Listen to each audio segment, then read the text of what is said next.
Senhoras e senhores, meu vídeo sobre dry hop gerou alguns conflitos, algumas dúvidas.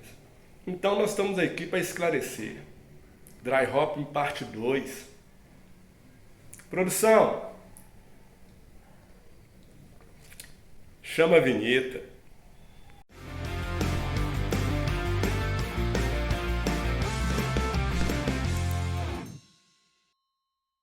Salve, salve, senhoras e senhores! Você está na Black House Beer. Eu sou Marcos Câmara e aqui está a nossa Oktoberfest, a nossa Fest Beer, cerveja maravilhosa.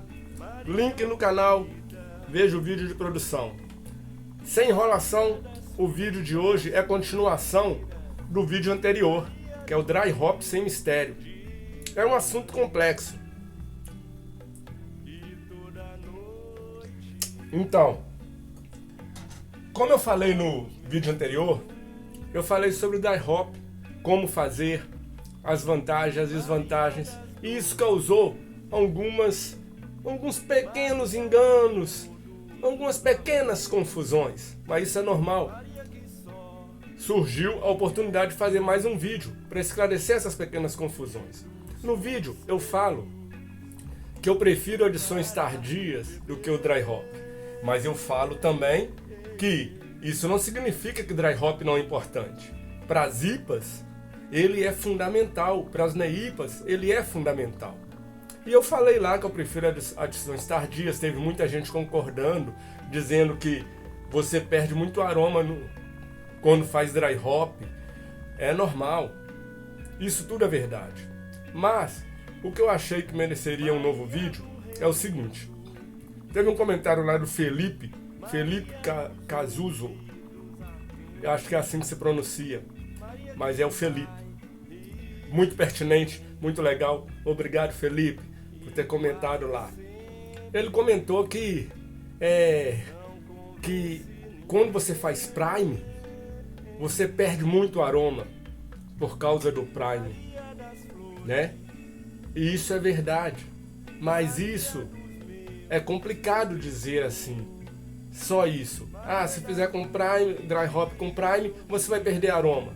Isso vai desanimar as pessoas que não fazem carbonatação forçada, que fazem cerveja caseira com Prime, a fazer IPAs, a fazer NEIPAs, a fazer dry hop. E não pode desanimar, porque é uma mentira. Você perde aroma, mesmo quando faz cervejas e coloca no Kegerator, coloca no Post Mix. Com o tempo, vai perder aroma, entendeu? 20, 30, um mês e meio, 2 meses. A cerveja não é a mesma que você tomou na primeira semana que você fez. E isso é normal. Até quando você faz um bolo, você come ele hoje, no dia que você fez, é um sabor. Mesmo que você conserve ele em geladeira e tudo, daí 10 dias, ele não vai estar igual estava quando você fez. Com a cerveja é um tempo maior, lógico. Mas o que eu quero dizer, que o dry hop pode ser feito tanto por quem faz Prime, quem faz carbonatação forçada, entendeu? Eu tenho vários amigos que fazem cerveja só recarbonatação na garrafa, só Prime, e fazem seu dry hop, e funciona. 90% das pessoas vão tomar essa cerveja e não vão perceber que houve perda de aroma, vão achar o máximo, porque o mundo, graças a Deus, não é feito de sommeliers, não tem sommeliers andando por aí. 90% das pessoas vão tomar sua cerveja e não sabe nem qual malte que você usou. Não sabe quanto de lúpulo que você usou, qual lúpulo que você usou. Cara, o cara só vai tomar a cerveja e... Nossa, que cerveja boa! Ou vai achar ruim. Mas ele não vai saber o que tem ali. Ele não vai saber se você fez no Biab, ou na panela de inox, ou numa single Velcel, né, uma panela elétrica. Ele não vai saber nada disso. Então tem que parar de ficar encanado com essas coisas do tipo, alguém falou que para fazer dry hop você tem que ter um sistema de carbonatação forçada. Não! Você pode fazer na garrafa, recarbonatação na garrafa, pode envasar sua cerveja, esperar recarbonatar, vai tomar, vai estar aromática, vai estar com sabor. Lógico que vai estar. Entendeu? 90% das pessoas, se tomarem essa cerveja, não vai saber se é carbonatação forçada ou Prime. Pode ter um nariz biônico por aí, 1 em cada 1000 pessoas, não sei.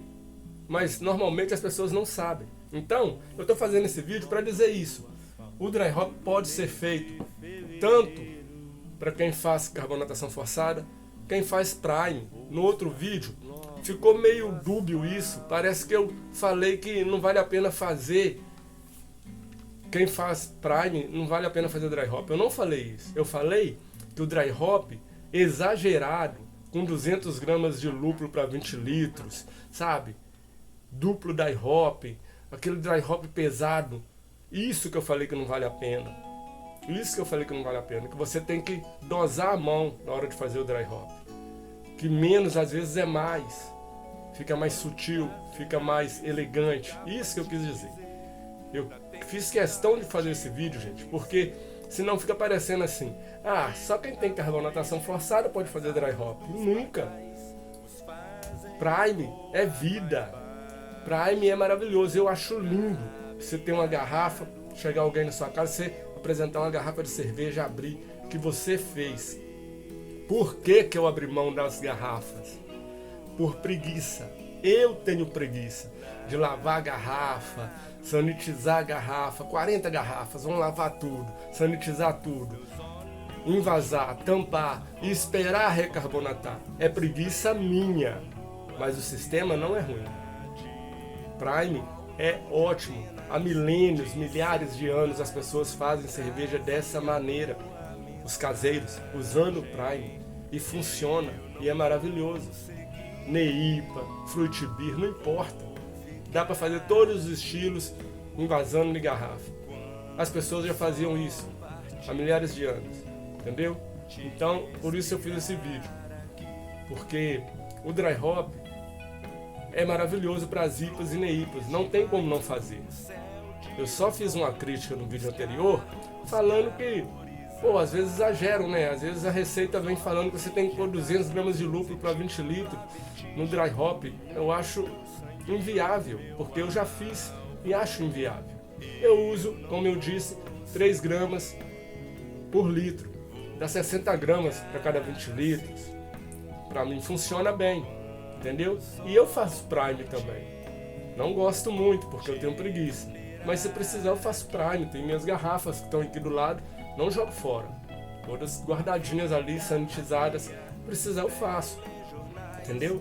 Então, esse vídeo é mais curto até. Porque esses mitos, gente, tem que ser derrubados. Ah, que dry hop sem carbonatação forçada. Claro que não. Claro que não. Isso é fácil provar. Fácil provar.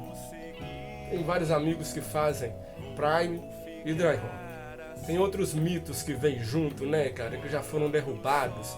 Panela inox é melhor que panela de alumínio. É uma bobagem. Panela é panela, cara. Cerveja não sabe se ela tá numa de alumínio ou no de inox. É tudo igual, é panela. Lógico que há facilidades, né? A panela de inox limpa mais fácil, cara. É limpar uma panela, cara. Passar uma bucha com detergente e água. Não tem dificuldade. Então esses mitos têm que ser derrubados. Panela inox, o sistema de panela elétrica é melhor que o gás. Eu não abro mão do gás, cara. Eu não abro mão do gás. Minha panela é de alumínio e é no fogareiro, cara. Primeiro que a panela elétrica é caro. Eu não tenho condição de comprar uma. Mesmo que eu ganhasse uma, meu sistema aqui elétrico é 127 volts. As panelas vêm tudo em 220. Não dá pra mim. E um outro terceiro sistema das panelas elétricas é que eu não acredito que a eletricidade é mais barata do que gás. Eu trabalhei 26 anos numa siderúrgica. Tinha forno a gás lá. Tinha forno a gás. Forno para toneladas de aço. O forno era gás. Porque a eletricidade é mais cara. Eu sei que é. Parece mais barato a curto prazo. A longo prazo, a elétrica é mais cara. A eletricidade é mais cara do que o gás. Por isso que grandes indústrias usam caldeira quando tem que gerar calor. A gás. Porque a eletricidade é mais cara. Então, São vários fatores que esses mitos vão sobrevivendo. Entendeu? Todo lúpulo é igual, tudo é lúpulo. Não. Cada lúpulo é um lúpulo. Você tem que estudar a ficha técnica do lúpulo para saber se é o que você precisa para sua cerveja. Todo malte é igual, não. Todo malte não é igual, não. Tem várias malterias e cada um é diferente. Você tem que testar, usar, para saber o que tirar de cada um. Entendeu? Então, eu agradeço muito o Felipe que fez esse comentário lá sobre o Prime, né? E eu respondi ele lá. Eu adoro quando as pessoas comentam nos vídeos. E aí eu falei, pô, isso dá pra fazer um vídeo pra explicar pra galera isso. Então, mais uma vez, galera, Prime não impede de fazer dry hop. Não acreditem nisso que você vai perder aroma. Mentira. Mentira. É mentira. É mentira e é verdade. Você perde aroma com o tempo. Mas isso acontece com todas as cervejas, independente de dry hop. Porque tudo envelhece. Eu envelheço, você envelhece, a cerveja envelhece, o pão envelhece, tudo envelhece. À medida que vai envelhecendo, vai perdendo o aroma. Mas não é tipo, ó, fiz um dry hop com Galaxy, com Amarillo e tá maravilhosa. E no dia seguinte você vai falar, não, perdeu todo o aroma. Não, o aroma vai diminuindo a intensidade, mas não vai perder. Não tá com cheiro de mais nada. Não, não é isso. Mas lógico que vai envelhecer, mas isso é natural, é com toda cerveja. Acontece quando você põe no post mix e põe no Kegerator, a cerveja muda, ela muda. Não quer dizer que ela não piorou, ficou ruim, não, ela só muda. Mas 80%, eu tô pondo para baixo, é mais. 80% das pessoas não vão perceber nada. Você que é cervejeiro caseiro, pode fazer um teste cego, pode pegar a sua cerveja, envasar numa garrafa de uma cerveja famosinha aí, né? Famosinha aí de mercado, e dar para as pessoas que foram na sua casa, elas vão acreditar que é a cerveja que está no rótulo. Elas não sabem. Elas não sabem a diferença. Tipo assim, o pessoal fica aí, ó, toma Heineken, fala que a Heineken é maravilhosa, que a Bohemia é ruim, mas se você põe teste cego, 80% das pessoas não vão perceber quem é quem. A única coisa que as pessoas percebem, independente se elas entendem ou não, é se tá ruim ou se tá bom. Lógico que isso varia de paladar para paladar. Mas se tiver ruim, aí mesmo não entendendo nada, a pessoa vai tomar e falar, não tá bom não, isso aqui tá ruim. Não, isso aqui tá com cheiro ruim. Porque o que é ruim, mesmo que a pessoa não saiba explicar, ela sabe o que é ruim. Ela toma e fala, não, tá ruim. E se tá bom, mesmo que ela não saiba explicar o porquê que tá bom, ela vai tomar e falar, nó, adorei essa cerveja, muito boa, muito gostosa, faz mais pra nós. Eu não quero saber se é malte pilsen, se é malte ale, se é malte Marizotto. Entendeu? Nós caseiros temos que parar com essa ideia que fazer a cerveja perfeita, não, cara, fazer cerveja boa. Cerveja boa é fácil. É fácil fazer cerveja boa. Como é que você sabe que sua cerveja está boa? As pessoas chegam na sua casa, tomam uma cerveja, pedem mais um copo e tomam e pedem mais um copo. A cerveja está boa.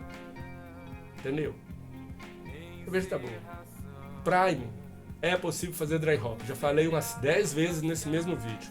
Porque eu jamais quero ser confundido com aqueles caras que ficam falando essas bobagens que tem por aí. Que quem faz Prime não pode fazer dry hop, que se a cerveja é feita na panela de alumínio não vai ficar legal, entendeu? Isso é tudo bobagem, que se você usar lama, a cerveja não fica legal. Mentira. Só tem que saber fazer. Só tem que estudar, pesquisar, se informar, para fazer da forma correta. Entendeu? E a prova definitiva que a cerveja envasada em garrafas podem levar dry hop são as cervejarias de massa, cervejarias industriais. Olha o que eles fazem. Tem IPAs e NEIPAs aí em todas as prateleiras dos supermercados. Cerveja dentro de garrafa e em lata. Se eles fazem, nós podemos fazer. Se não fosse viável, se perdesse todo o aroma do jeito que falam, não teriam neipas envasadas aí em garrafas com prazo de validade de 1 ano. Entendeu? Essa é a verdade. Pode fazer. Não tem problema nenhum. Vou fazer um vídeo sobre isso aí também. Cervejeiros caseiros que querem colocar sua cerveja em latas. Será que compensa isso, hein? Vou falar sobre isso no próximo vídeo, falou? Então é isso o vídeo de hoje. Dry Hopping parte 2. Derrubar mais um mito. Espero que tenham gostado. Espero que eu tenha contribuído. Se inscreva no canal, deixe um like, compartilhe o vídeo. Fui!